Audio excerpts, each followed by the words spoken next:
सार्थकेन प्रयुक्तोऽयं पापं चरति पूरुषः अनिच्छन्नपि वार्षणे बलादिव नियोजितः।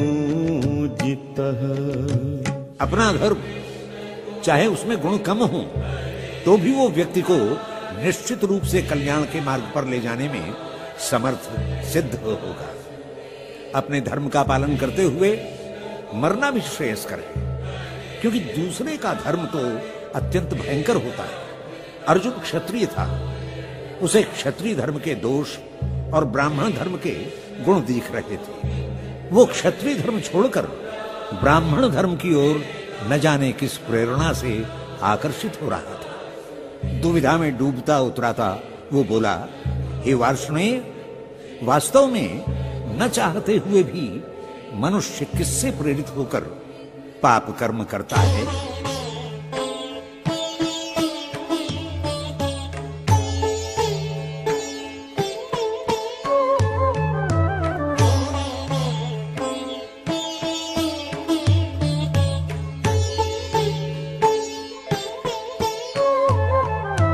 काम एष क्रोध एष रजोगुण समुद्भवः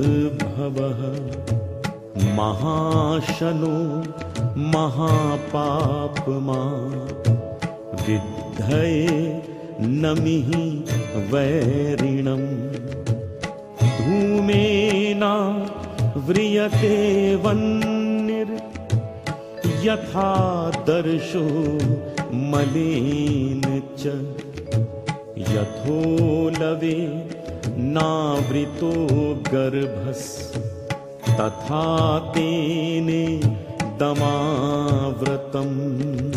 भगवान कृष्ण ने अर्जुन की सुलगती जिज्ञासा पर शीतल जल छिड़कते हुए कहा, हे पार्थ, मनुष्य के गुणों में रजोगुण बड़ा प्रबल है, उसी से क्रोध उत्पन्न होता है। समस्त मनोभावों में इसका पेट सबसे बड़ा है। यही महापापी मनुष्य को पाप कर्म करने के लिए प्रेरित करता है।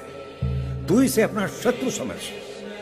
जिस प्रकार धुएं से अग्नि छिप जाती है, मलिनता से दर्पण दिखाई नहीं देता और झिल्ली में गर्भस्थ बालक ढका रहता है, उसी प्रकार इस कामरूपी मोह जनित ज्ञान से ज्ञान ढका रहता है।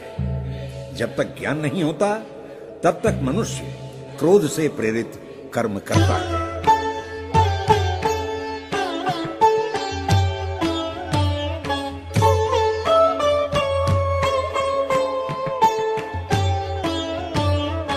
आवृतं ज्ञाननेते ज्ञानिनो नित्य वैरिणा कामरूपेण कौन्तेय दुष्पूरेण नलेन च इन्द्रियाणि मनोबुद्धिर् अस्याधिष्ठानमुच्यते एतैर्विमोहयतेष ज्ञानमावृत्य देहिनम्।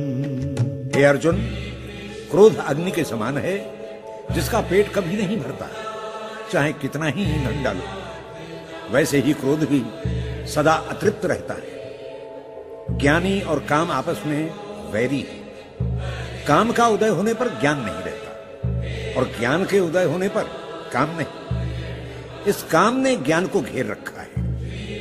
काम का एक निवास स्थान नहीं है, वो इंद्रियों में, मन में और बुद्धि, इन तीनों में रहता है। काम पहले अपने निवास स्थान को उत्तेजित करता है, फिर वहां से ज्वार की तरह उठते हुए ज्ञान को आच्छादित करता हुआ जीवात्मा को विमोहित कर लेता है।